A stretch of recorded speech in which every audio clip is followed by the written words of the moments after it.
Emerging economies are facing a collision of two distinct crises. On one side, the physical destruction caused by extreme weather. On the other, the fiscal shock of rapidly decarbonizing an entire economy to prevent that weather from worsening. In April 2022, South Africa experienced this collision firsthand. Record-breaking rainfall triggered catastrophic flooding across KwaZulu-Natal, resulting in 435 fatalities and 17 billion rand in immediate economic damage. The flood dismantled critical civic nodes. Entire sections of asphalt highways were sheared off, collapsing into the rushing floodwaters below. While disaster recovery efforts on the ground are still ongoing, the national government is engineering a concurrent macroeconomic overhaul from the top down. This overhaul includes an aggressive 31. Policymakers are shifting their core conceptual framework away from reactive disaster management, moving toward what the Presidential Climate Commission defines as regenerative sustainability. For South Africa, physical infrastructure repair and energy market reform have merged into a single survival strategy. To understand this, we must deconstruct the KwaZulu-Natal floods. It began with an intense low-pressure system stalling off the eastern coast. Because a prolonged La Niña cycle had already pushed the local water table to limit, the ground could not absorb the 304 millimeters of rain that fell within a single 24-hour period.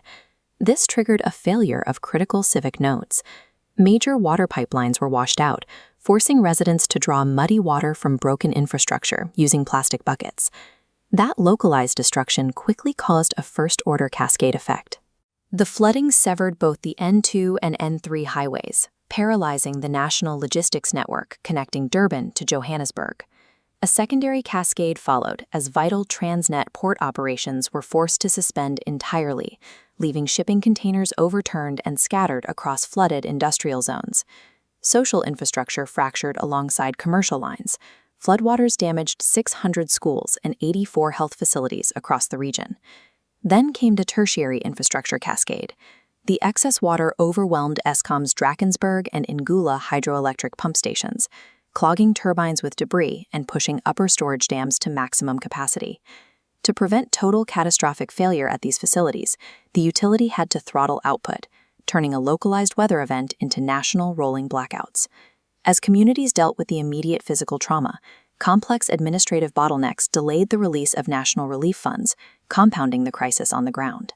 In the aftermath, the Presidential Climate Commission delivered a stark assessment of the country's legacy infrastructure. Because high-energy storms and heavy rainfall are the new baseline, rebuilding legacy systems exactly as they were designed in the 20th century is a sunk cost. The cascade failure across KwaZulu-Natal provides empirical proof that the existing national energy and logistics grids are too fragile to survive current climate realities. They require total structural replacement. To force that structural replacement, the National Treasury is deploying a sharp fiscal tool, the Phase 2 rollout of the national carbon tax, taking effect in January 2026. This chart shows the projected trajectory for the carbon tax rate. The headline cost will climb by 31%, hitting 308 Rand per ton. By widening the gap from the previous 236 Rand rate, the state is forcing corporations to reallocate capital toward decarbonization. This Phase 2 regime locks that escalating tax trajectory in place through December of 2030. But the policy has to navigate a specific systemic flaw in the South African economy. Heavy industries are forced to rely on diesel backup generators to maintain operations during ongoing grid blackouts. To avoid bankrupting these businesses for trying to keep the lights on, the Treasury proposed a regulatory compromise. They are replacing the previous 10-megawatt capacity limit with a flat 25,000-ton annual emissions threshold. This specific threshold mathematically separates emergency load-shedding survival from continuous heavy industrial pollution. Simultaneously, the government is executing an administrative reform to separate the carbon fuel levy into its own distinct schedule for better market transparency. They have also clarified a refund mechanism that aligns directly with a standard 5-year corporate carbon budget cycle. To provide flexibility in meeting these new costs, the allowable offset limit is increasing by 5 percentage points. Combined, these policies tighten market reporting requirements while making a pragmatic allowance for the realities of a failing power grid. By sharply raising the price of carbon, the state turns climate vulnerability from an abstract environmental threat into an immediate, unavoidable balance sheet liability. Taxing legacy emissions is only the first step. The second is the physical and structural unbundling of the energy grid itself. This restructuring is catalyzed by $13.7 billion in pledges from the multilateral Just Energy Transition Partnership. The regulatory anchor for this capital is the newly enacted Electricity Regulation Amendment Act. This diagram illustrates the legal and physical separation of the ESCOM state monopoly. The utility is split into three distinct sectors: generation, transmission, and distribution. A critical milestone is the creation of the National Transmission Company South Africa, acting as an independent market operator. The objective of this unbundling is to launch a fully competitive South African wholesale electricity market by April of 2026. But making that wholesale market function requires the construction of over 14,000 kilometers of new transmission lines over the next decade.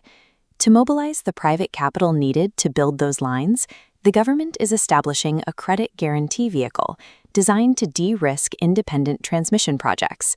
The ultimate goal of this newly unbundled grid is to connect a massive new capacity allocation, including over 10,000 megawatts of solar and 7,000 megawatts of wind power by 2030.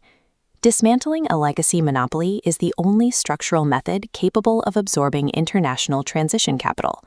More importantly, it physically distributes climate risk away from a single, fragile point of failure. International capital is flowing directly into regional infrastructure, designed specifically to climate-proof vulnerable grids against extreme weather shocks. This fulfills the Presidential Climate Commission's mandate.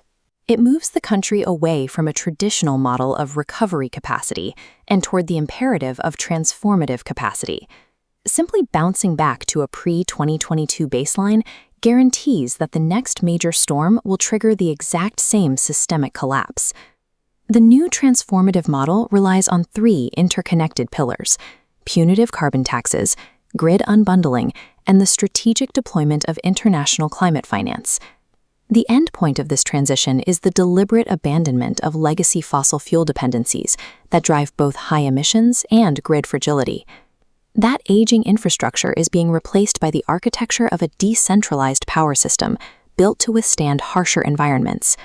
By simultaneously pricing carbon and unbundling its energy markets, South Africa is engineering a practical blueprint for emerging market resilience in a world that is already 1.2 degrees warmer.